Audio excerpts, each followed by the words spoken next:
Bismillahirrahmanirrahim. Assalamu alaikum wa rahmatullahi wa barakatuh. Aujourd'hui, on va voir la correction du devoir numéro 1 de la première session. Alors, ce devoir est orienté pour les élèves de deuxième bac, la science physique, option français. Alors, ce devoir contient deux parties. La première partie, c'est la chimie, et la deuxième partie, la physique. Alors, on commence par la chimie. Alors, dans cette partie, on va voir, ou bien on va étudier la décomposition d'une eau oxygénée. L'eau oxygénée aux solutions aqueuses de peroxyde d'hydrogène, c'est-à-dire H2O2, c'est une espèce oxydante utilisée au laboratoire. Il s'agit aussi d'une espèce chimique utilisée dans la vie courante, décoloration des cheveux par exemple, des infections des plaies. Sa décomposition qui produit un dégagement d'oxygène est accélérée par certains facteurs, comme l'exposition à la lumière, l'ion de fer 2, l'ion de fer 3, le platine, etc. On se propose d'étudier la cinétique de la réaction de décomposition de peroxyde d'hydrogène réalisée en présence de l'ion de fer 2. L'équation bilan de cette réaction est 2H2O2, cela donne O2 gaz plus 2H2O. C'est la première réaction dans cet exercice. On réalise le protocole expérimental suivant. On prépare 8 béchères contenant chacun V0 égale à 10 ml d'une solution aqueuse de peroxyde d'hydrogène de concentration effective qui est égale à 5,8 fois 10 à la puissance moins 2 mol par litre. On les place dans une enceinte thermostatique qui maintient la température à la valeur θ égale à 20 degrés Celsius. À la date T0 égale à 0 secondes, on ajoute dans chaque bécher quelques gouttes d'une solution contenant des ions de fer 2 et se produit alors la réaction numéro 1. À la date T, on prend un des 8 béchers, on ajoute une grande quantité d'eau glacée dans celui-ci. On acidifie le contenu de bécher en ajoutant quelques gouttes d'acide sulfurique concentré. À l'aide d'une solution aqueuse de permanganate de potassium fraîchement préparée de concentration C égale à 1 fois 10 à la puissance moins 2 mol par litre, on dose le peroxyde d'hydrogène restant de le bécher.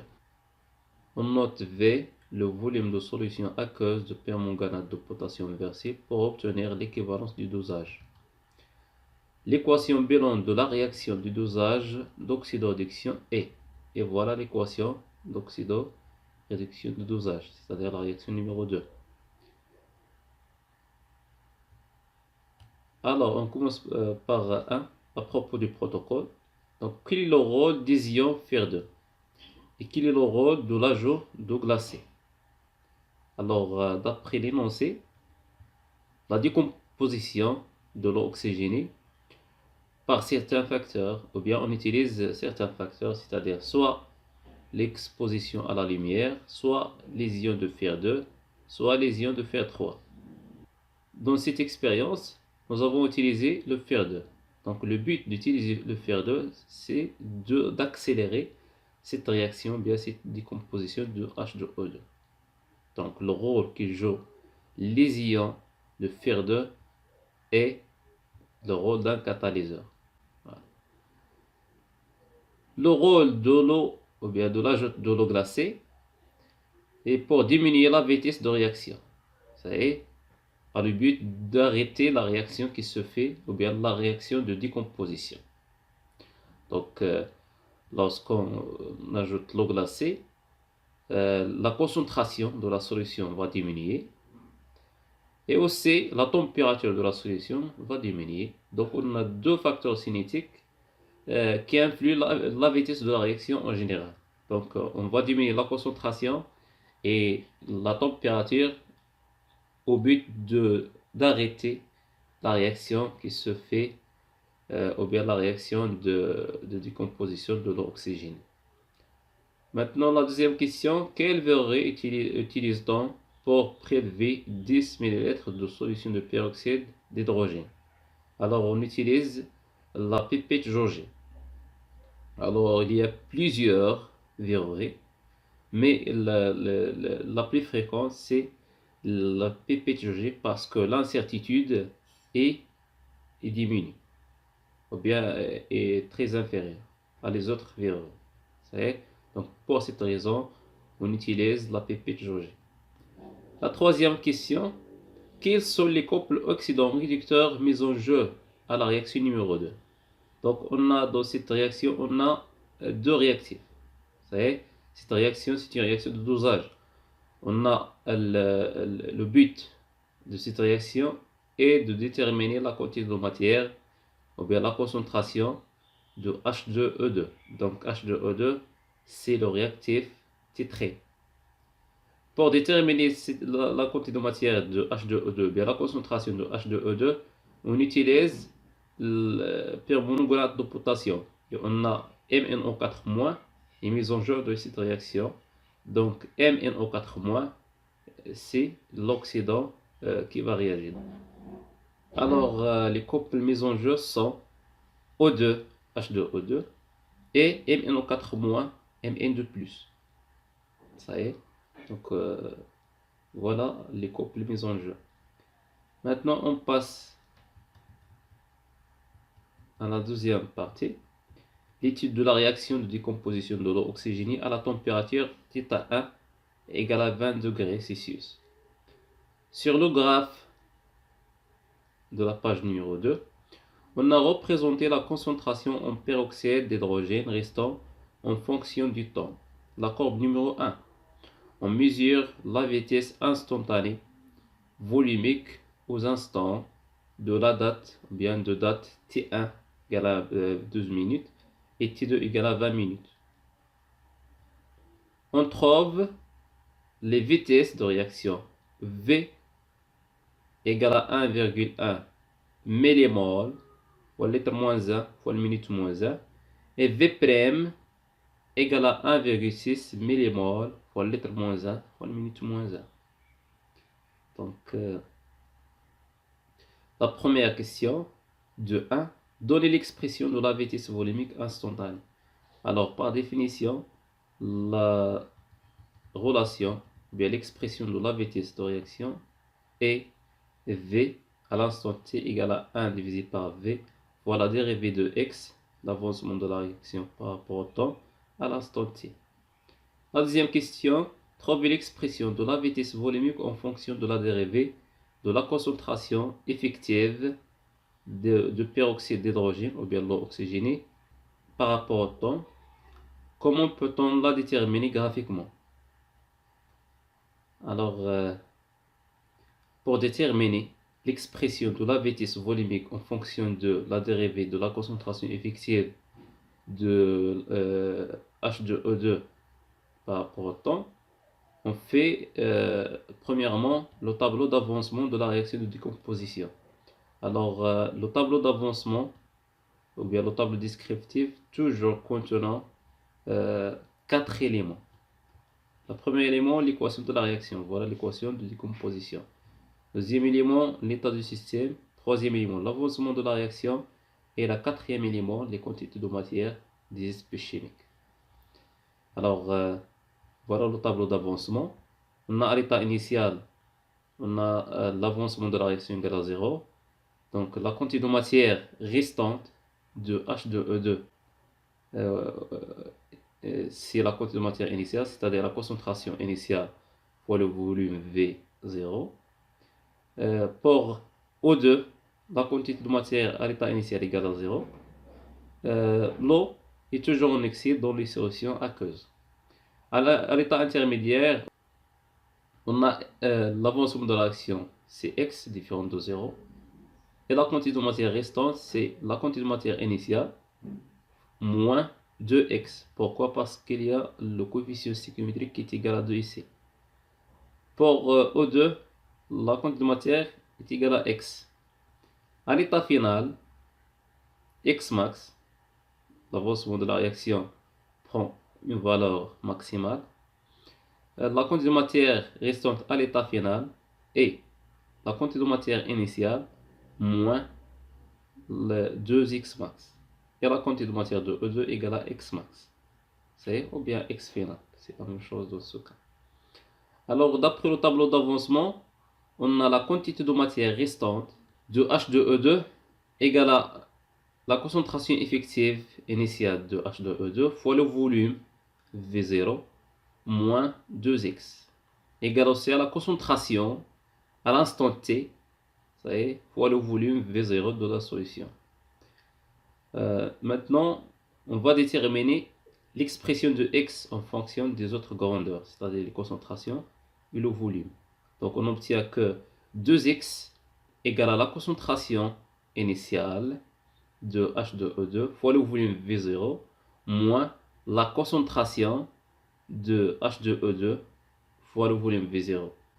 Alors enfin, on obtient que x égale à, entre parenthèses, la concentration initiale de l'eau oxygénée moins la concentration de l'eau oxygénée à l'instant t fois, entre parenthèses, V0 divisé par 2. Alors maintenant, on passe à déterminer la dérivée de x par rapport au temps. Donc la dérivée de x par rapport au temps égale à la dérivée de l'expression de x par rapport au temps, qui est la concentration initiale moins la concentration de H2O2 à l'instant t fois V0 divisé par 2. Et on obtient que d de x divisé par d de t égale à moins V0 divisé par 2 fois la dérivée de la concentration de l'oxygène divisé par t. Pourquoi? Parce que la dérivée de la concentration initiale égale à 0 parce qu'elle est constante. Maintenant, on remplace d de x sur d de t par son expression dans l'expression, bien dans la relation de la vitesse de réaction qu'on obtient de la question 2.1. Et on obtient l'expression suivante. V devient moins 1 divisé par V0 fois V0 divisé par 2 fois la dérivée de la concentration effective de H2E2 par rapport au temps. Maintenant, on simplifie par V0 et on obtient que V égale à moins 1 divisé par 2 fois la dérivée de la concentration effective de l'eau oxygénée par rapport au temps. Alors, comment déterminer, ou bien quelles sont les étapes suivies pour déterminer la vitesse de réaction? Pour déterminer la vitesse de réaction, il faut établir la tangente de la courbe à l'instant t en général. La deuxième étape, déterminer le coefficient directeur de la tangente. Ça y est. La troisième étape, on multiplie par moins 1,5. Ça y est. Donc on multiplie par moins 1 divisé par 2 et on obtient la valeur de la vitesse de réaction. Voilà les étapes. Maintenant, on passe à la question 2.3. Attribuer à chaque date la vitesse instantanée volumique qui lui correspond. Justifie les choix. Alors, voilà la courbe numéro 1. Donc, la courbe numéro 1, ici. Donc, on a la vitesse, ou bien les vitesses, la vitesse V égale à 1,1, n'est-ce pas? 1,1 millimol fois lettre moins 1 fois le minute moins 1. Et on a la vitesse V' égale à 1,6 millimol fois lettre moins 1 fois le minute moins 1. Et la vitesse de la réaction,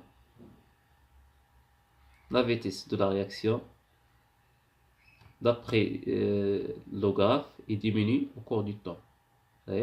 Donc la vitesse à l'instant t égale à 0 est supérieure à celle de cet instant. Et ici supérieure à celle de cet instant. C'est-à-dire la vitesse volumique diminue au cours du temps. Donc pour cette raison, la vitesse de l'instant t1, qui est égale à 12 minutes, est supérieure à la vitesse à l'instant qui est égal à l'instant t2 qui est égal à 20 minutes. Donc, cette vitesse qui est égale à 1,6 millimol fois le litre moins 1 fois la minute moins 1 correspond à la date T1 qui est égale à 12 minutes.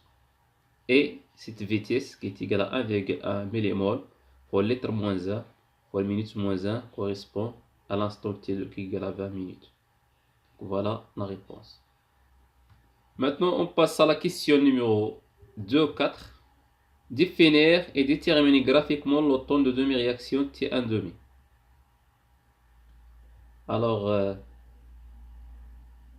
le temps de demi-réaction, c'est la durée où l'avancement de la réaction prend la moitié de l'avancement final en général.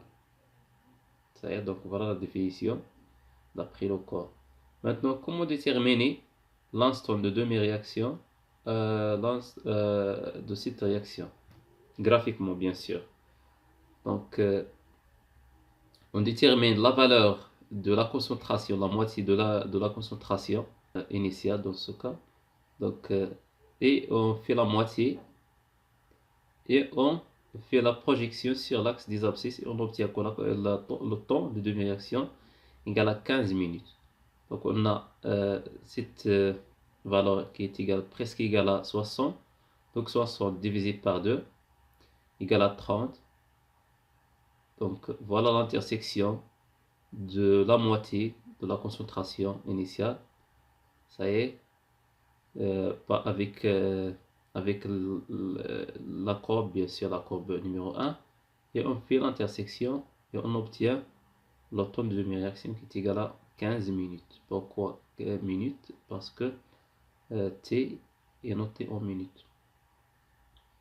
On passe maintenant à la question numéro 3. L'étude de la réaction de décomposition de l'eau oxygénée à la température θ2 qui est égale à 40 degrés Celsius. On recommence les mêmes expériences que précédemment, mais l'enceinte thermostatée est maintenue à la température θ2 égale à 40 degrés Celsius. On obtient la courbe numéro 2. Voir le graphe ci-dessous. Donc voilà le graphe. La question numéro 3.1. Interprétez l'allure de cette deuxième courbe en comparaison de la courbe numéro 1. Donc voilà la réponse dans cette question. On remarque que le coefficient directeur de la tangente à l'instant t égale à 0. Voilà, ici. De la deuxième courbe est inférieure à celle de la première courbe. Donc lorsqu'on fait la tangente à l'instant t égale à 0, c'est de la courbe numéro 1, et celle de la courbe numéro 2, on obtient que le coefficient directeur de la tangente de la courbe numéro 2 est très inférieur à celle de la courbe numéro 1. Ce qui signifie que la vitesse de la réaction initiale de la courbe numéro 2 est supérieure à celle de la courbe numéro 1. Pourquoi? Parce que on a la vitesse de la réaction égale à moins 1,5 fois la dérivée de la concentration de H2O2 par rapport au temps. C'est-à-dire, donc on a moins 1. Donc lorsque le coefficient directeur, dans ce cas, on a le coefficient directeur est négatif. C'est-à-dire, lorsque le coefficient directeur est très inférieur, c'est-à-dire la vitesse de la réaction est très supérieure par rapport à l'autre. Alors, voilà la réponse de la question numéro 3.1. On passe à la question 3.2. Donner un autre facteur cinétique et montrer comment il influe au niveau microscopique. Dans cet exercice, nous avons vu le facteur cinétique qui est la température. L'effet de la température sur la vitesse de la réaction. Ça y est. Le deuxième facteur cinétique, c'est la concentration. La concentration. Donc, quel est l'effet de la concentration au niveau microscopique sur la vitesse de la réaction? Alors, lorsqu'on augmente la concentration des espèces chimiques, en général, c'est-à-dire de réactifs, le nombre des entités chimiques, en général, c'est-à-dire des réactifs, augmente. Et cela provoque l'augmentation de la fréquence de choc efficace, c'est-à-dire le nombre de chocs dans une unité de temps. Cela provoque l'augmentation de la vitesse de la réaction, tout simplement. Voilà la réponse de la question 3.2. Maintenant, on passe à la partie 4, l'expression de la concentration de H2O2 restante en fonction du temps. Alors, pour tracer les courbes 1 et 2, on a dû calculer la concentration de peroxyde d'hydrogène restant à chaque instant de date T. Établir l'expression de la concentration effective de H2O2 en peroxyde d'hydrogène restant à une date T en fonction de la concentration de permanganate de potassium, le volume V ajouté à l'équivalence et V0, le volume de la solution initiale, bien sûr. Alors, pour déterminer cette relation, on va faire tout d'abord le tableau d'avancement. Voilà le tableau d'avancement de cette réaction. Voilà. Donc on a l'équation de la réaction ici. Voilà les quantités de matière de chaque espèce chimique. On a H3O+, est un catalyseur dans ce cas, donc toujours en excès. L'eau aussi est toujours en excès. Il reste maintenant les autres espèces chimiques, c'est-à-dire H2O2, MnO4-, Mn2+, et O2. Donc voilà le tableau d'avancement dans ce cas. Voilà. Avant l'équivalence, c'est-à-dire à l'état intermédiaire, on a la quantité de matière restante de H2E2 égale à la quantité de matière initiale moins 5x. Ça y est. Et la quantité de matière de MnO4- égale à C fois V moins 2x. Ça y est. Donc, maintenant, à l'équivalence, le volume ajouté de permanganate de potassium égale à V à l'équivalence. Donc, dans ce cas, l'avancement de la réaction, c'est X à l'équivalence. La quantité de matière restante de H2E2 égale la quantité de matière initiale moins 5x à l'équivalence. La quantité de matière restante des ions de permanganate égale à C fois V à l'équivalence moins 2x à l'équivalence.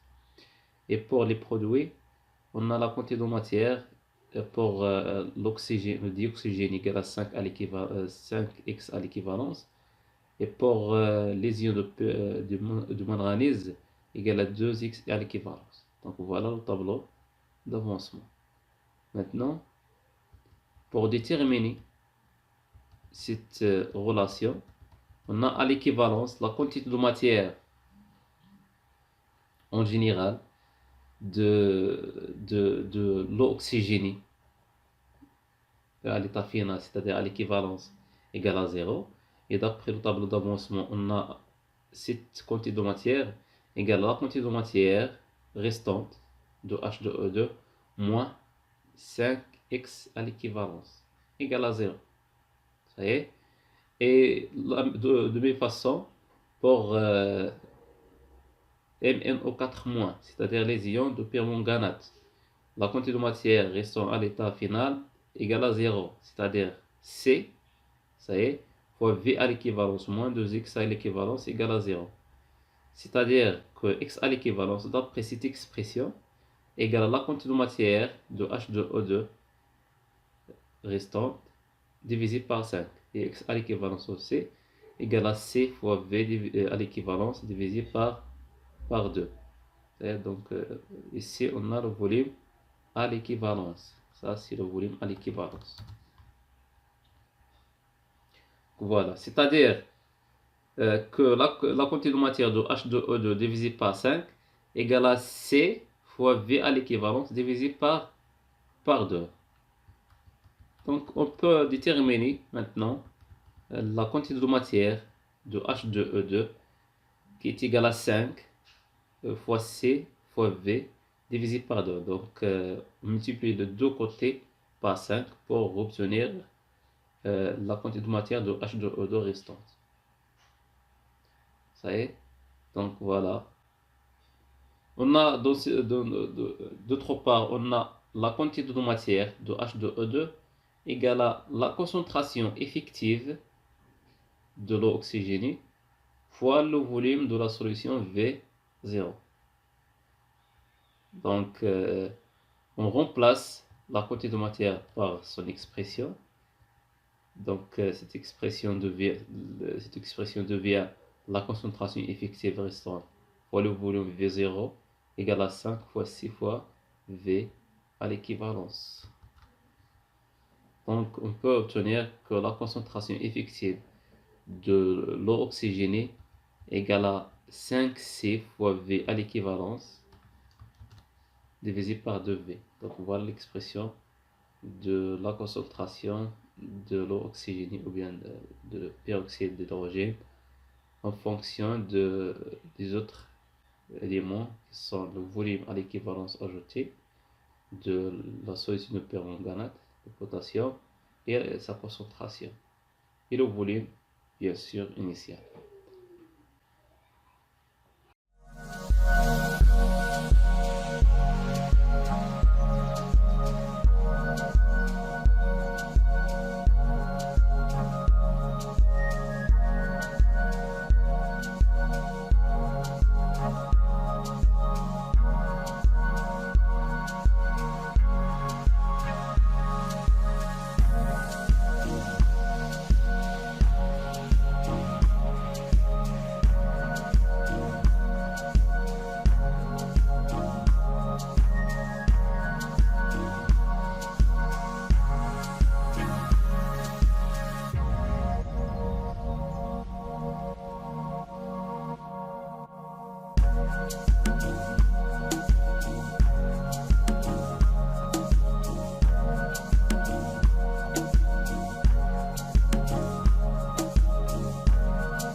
Alors maintenant, on passe à la deuxième partie, la partie de physique, qui contient 2 exercices. On commence par l'exercice numéro 1, propagation d'une onde à la surface de l'eau. Une lame verticale à la surface de l'eau. En cube à onde produit des ondes progressives droites de fréquence F égale à 50 Hz. La figure ci-contre représente la forme de la surface libre d'eau à l'instant t, d'où la source S commence en mouvement à l'instant t0 égale à 0 secondes. La première question, l'onde se propage à la surface de l'eau, est-il transversale ou longitudinale? Justifiez votre réponse. Alors, dans cette figure, on a voilà la direction de propagation, c'est-à-dire à la surface de l'eau horizontalement, et voilà la direction de perturbation qui est verticale. Donc, la direction de propagation est perpendiculaire à celle de la perturbation, donc cette onde est une onde transversale. Voilà la réponse. La deuxième question, donnez la dimension de l'onde à la surface de l'eau. Donc, l'onde à la surface de l'eau est une onde bidimensionnelle, c'est-à-dire elle se propage à la surface de l'eau, c'est-à-dire il y a 2 dimensions, donc on dit que c'est une onde bidimensionnelle. La question numéro 3 maintenant, l'onde à la surface de l'eau est-elle périodique sinusoïdale? Justifiez votre réponse. Alors, d'après la figure, la forme de cette onde, il correspond à une fonction sinusoïdale. Ça y est, c'est une fonction sinusoïdale. Donc, l'onde est une onde périodique sinusoïdale. Ça y est, pourquoi? Parce que son évolution correspond à une fonction sinusoïdale.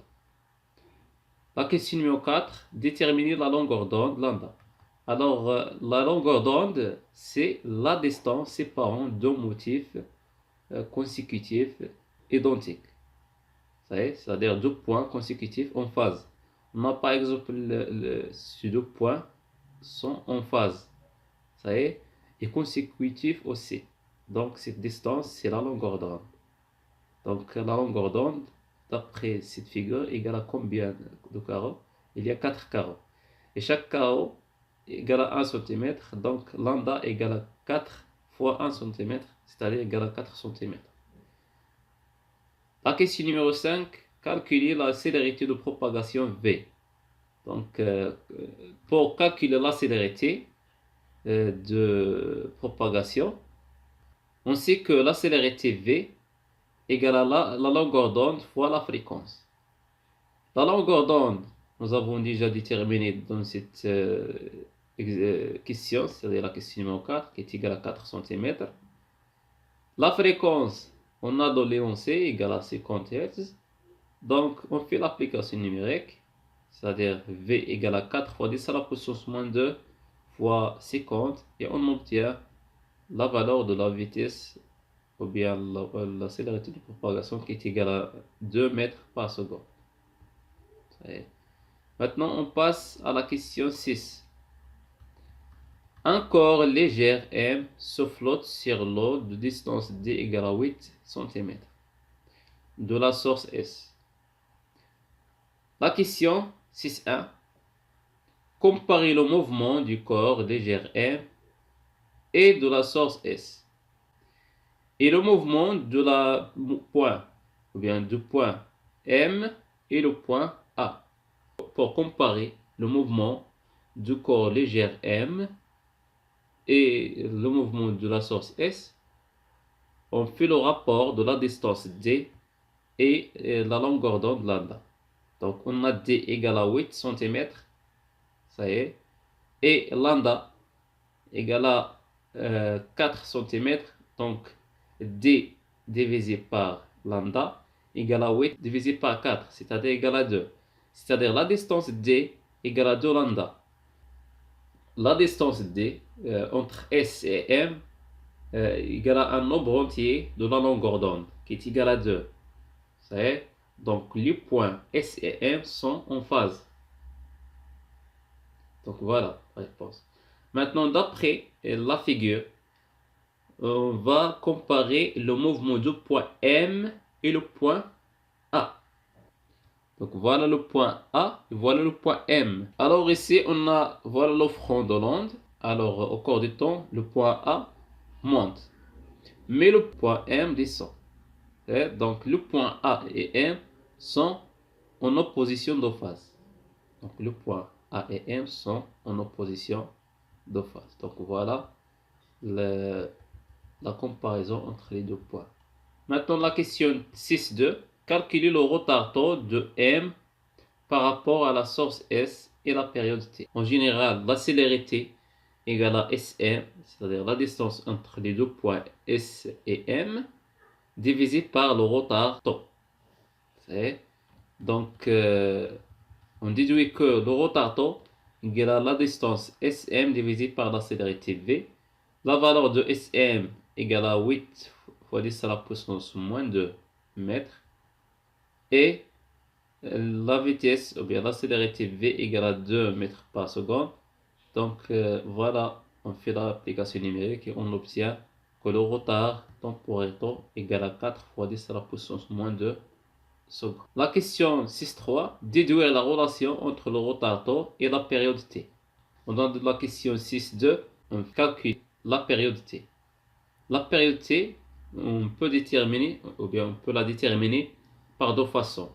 La première façon, on la déduire d'après la valeur de la célérité. On a une relation entre la célérité et la longueur d'onde et la période, qui est V égale lambda divisé par la période T.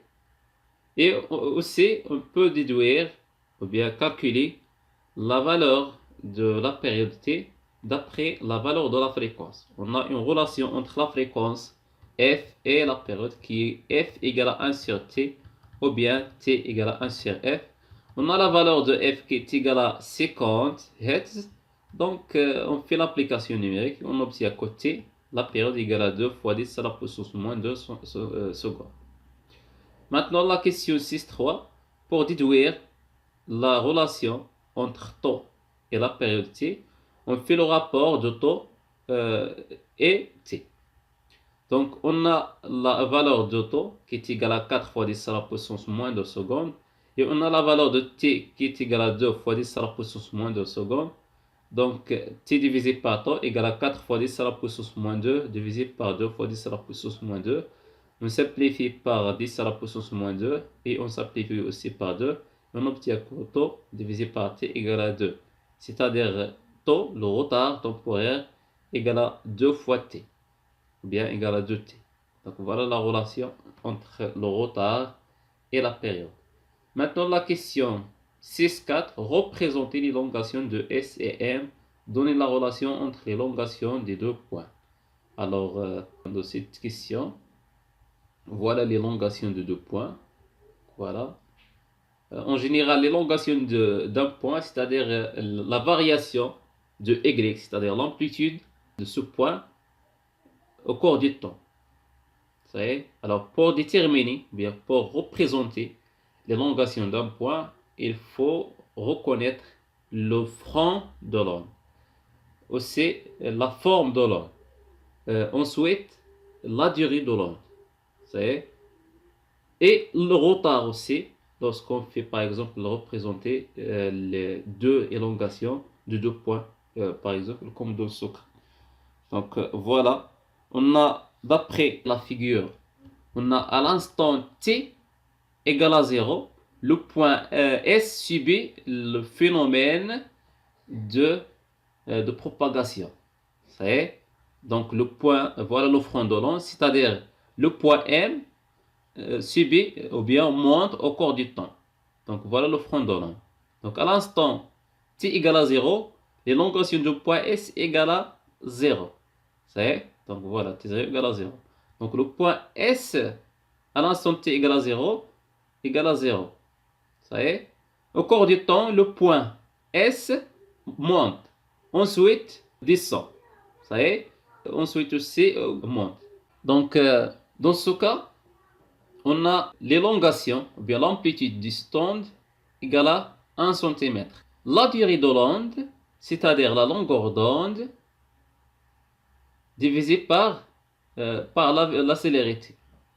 C'est-à-dire, puisqu'on a cette onde est une onde sinusoïdale périodique, c'est-à-dire la durée de l'onde, c'est la période t. La période t égale à 2 fois 10 à la puissance moins 2 secondes. Donc voilà la durée de l'onde. Voilà, cette durée ici. Donc voilà, 2 fois 10 à la puissance moins 2 secondes. Donc voilà l'élongation du point S. Maintenant l'élongation du point M. Le point M subit le phénomène de propagation à l'instant t égale à taux. C'est-à-dire, avant la durée delta t qui est égale à le retard taux, l'élongation du point M égale à 0. Voilà, la courbe en rouge, en couleur rouge. Donc voilà l'élongation. Après, le point M subit le phénomène de propagation, ou bien de vibration. Donc le point M monte, subit le même phénomène du point S de propagation. Donc voilà l'élongation du point M. Maintenant, la relation entre l'élongation du point M et S. Donc l'élongation du point M, c'est la même du point S, mais après une durée qui est égale à t, 0 dans ce cas par exemple, plus taux. Donc voilà la durée taux. De même façon, par exemple, à l'instant t ici, qui est égal par exemple à 0,5 fois 10 à la puissance moins 2. L'élongation de ce point, c'est la même pour ce point ici. Donc, cette élongation du point S à l'instant t égale à la même du point M, mais à l'instant t plus le retard taux. Donc, l'élongation, on a la relation entre l'élongation du point M et le point S est celui-là. Donc, voilà pour la question 6.4. Maintenant, on passe à la question 7. On pose un obstacle à une fente de largeur A devant les ondes droites à la surface d'eau. On obtient des ondes circulaires. Voilà la figure 50. Donc voilà la figure. Quel est le phénomène observé? Donc, le phénomène observé, c'est le phénomène de diffraction. Le phénomène de diffraction. La question 7.2. Quelle est la condition pour que le phénomène aura lieu? Alors, pour le phénomène de diffraction bien marqué, il faut que la largeur de la fente inférieure égale à la longueur d'onde lambda. La question 7.3. Quel est le nom des ondes circulaires et quelles sont les caractéristiques communes entre elles et les ondes droites? Ce sont les ondes diffractées. Alors, toujours, les ondes, lorsqu'elles subissent le phénomène de diffraction, gardent la même longueur d'onde, la même fréquence, la même célérité de propagation. Donc, qu'est-ce qui change? La direction de propagation. Vous savez, ou bien le sens de propagation. Donc, la forme de l'onde, bien des ondes, change. Par exemple, le sens de propagation de ces ondes, c'est-à-dire les ondes incidentes sur l'obstacle, est de gauche à droite. Vous savez? Mais après le passage de cette ouverture, ou bien cette fente, le sens de propagation se fait dans toutes les directions sur la surface d'onde. Vous savez? Voilà.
Alors maintenant on passe à l'exercice numéro 2, dernier exercice de cette partie, la partie de physique, diffraction et dispersion d'une onde lumineuse.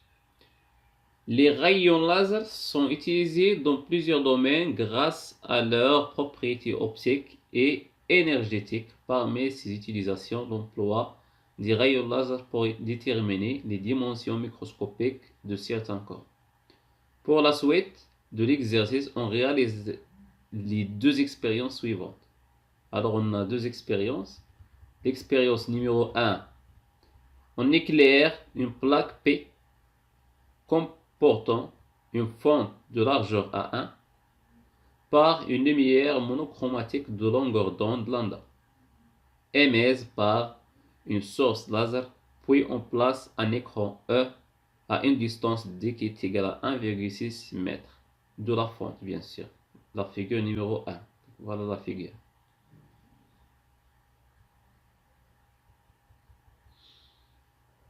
On observe sur l'écran E plusieurs taches lumineuses, telles que la largeur de la tache centrale, qui est égale à 4,8 cm. La figure numéro 2. Donc voilà la figure numéro 2.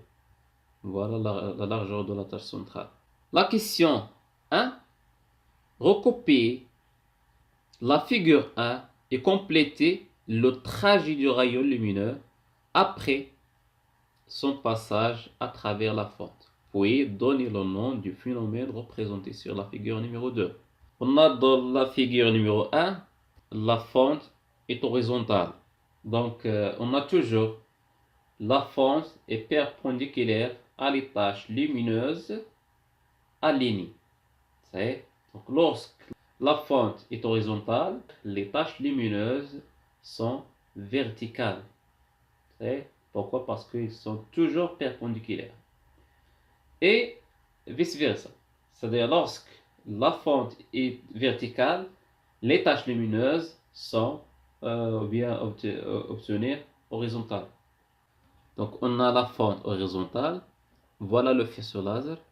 Donc, on obtient les taches lumineuses verticalement. Maintenant, le phénomène observé sur cet écran, c'est le phénomène de diffraction. La question maintenant numéro 2.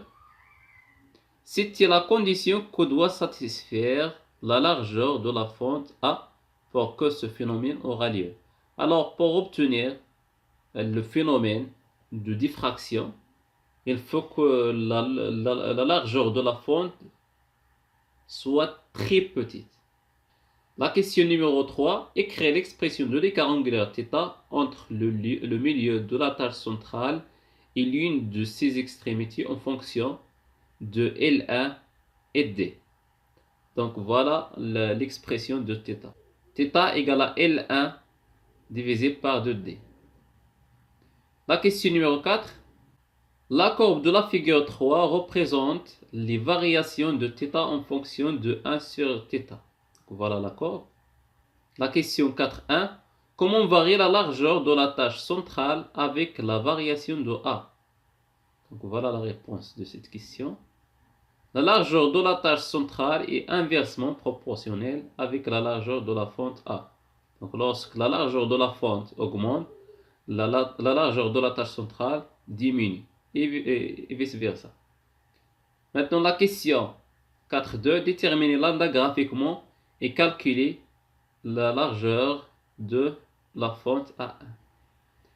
Alors, on a le graphe est une fonction linéaire, c'est-à-dire son équation est écrite en général y égale à ax, ou bien y égale à k fois x, avec k le coefficient directeur. On a y égale à θ dans ce cas, et x égale à 1 sur a, c'est-à-dire θ égale à k fois 1 divisé par a, c'est-à-dire k le coefficient directeur. Et on passe à déterminer le coefficient directeur k, qui est égal à delta θ divisé par delta 1 divisé par a. Donc voilà, on prend par exemple deux valeurs de θ et ces valeurs correspondantes. Donc on prend la valeur qui est égale à 0,4 radian, donc 0,4 radian, 1 sur a correspondant égale à 6. Et la deuxième valeur 0,2, donc voilà 0,2, sa valeur correspondante de 1 sur a égale à combien? Égale à 3.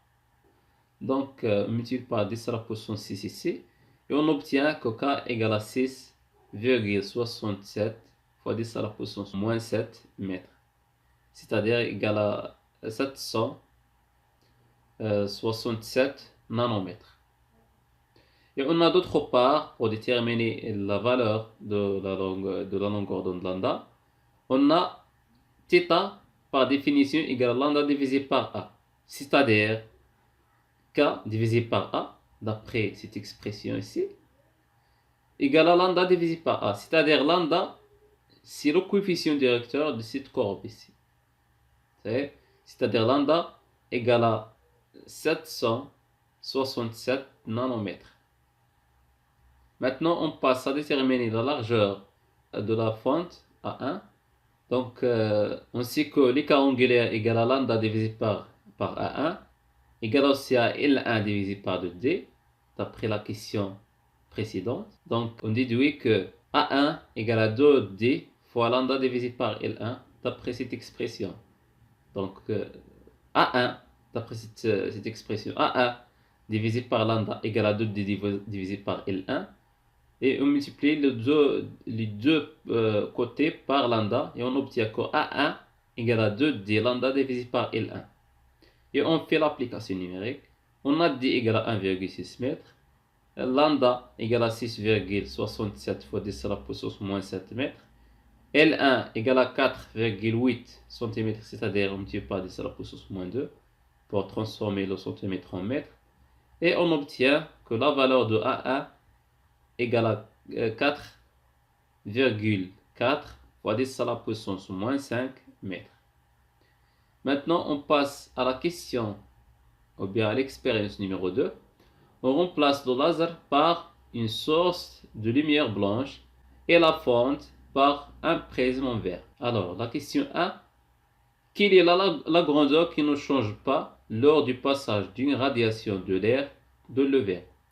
Est-ce que c'est la célérité, ou bien la fréquence, ou bien la longueur d'onde? Donc tout simplement, c'est la fréquence. Pourquoi? Parce que la fréquence caractérise la radiation en général. Donc chaque radiation a une fréquence. Donc cette fréquence ne dépend pas du milieu de propagation. La grandeur qui dépend du milieu de propagation, c'est la longueur d'onde et la célérité de propagation. Ces deux grandeurs dépendent au milieu de propagation. Mais la fréquence toujours reste constante, quel que soit le milieu de propagation.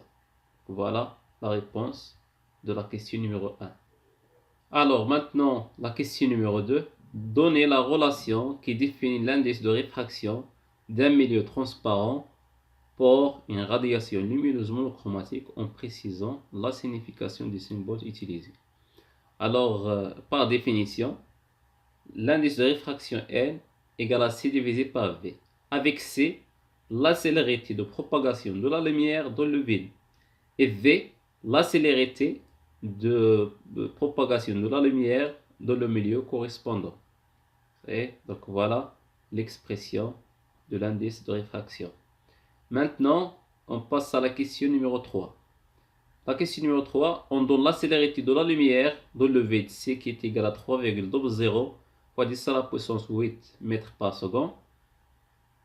L'indice du verre utilisé égale à 1,50 pour une radiation lumineuse donnée.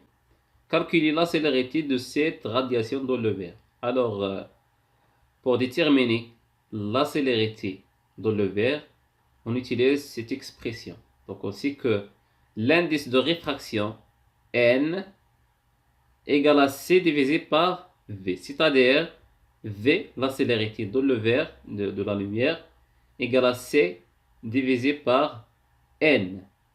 On a la valeur de C qui est égale à 3 fois 10 à la puissance, bien 3,00 fois 10 à la puissance 8 mètres par seconde.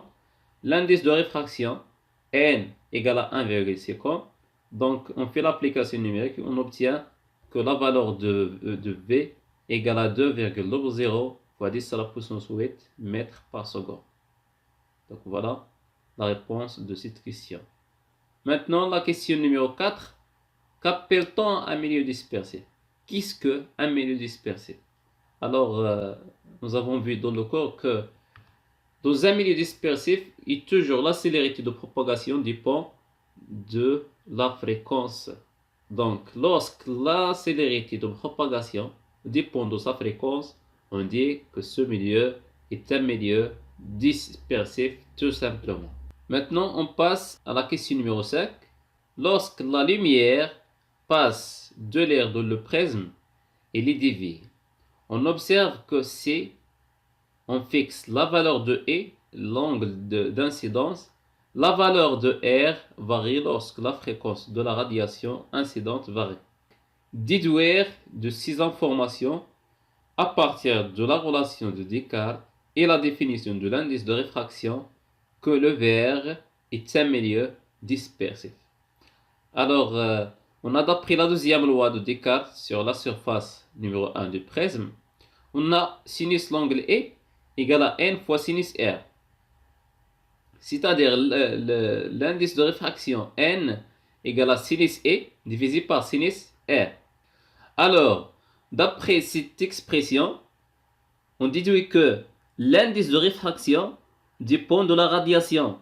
Pourquoi? Parce que R dépend de la radiation C, d'après cette information.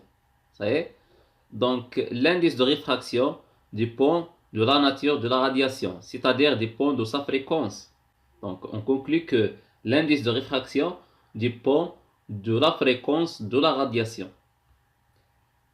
D'autre part, on a l'indice de réfraction égal à la célérité de propagation de la lumière dans le vide divisé par la célérité de propagation de la radiation dans le milieu, c'est-à-dire la célérité dans le verre du prisme égale à C divisé par N.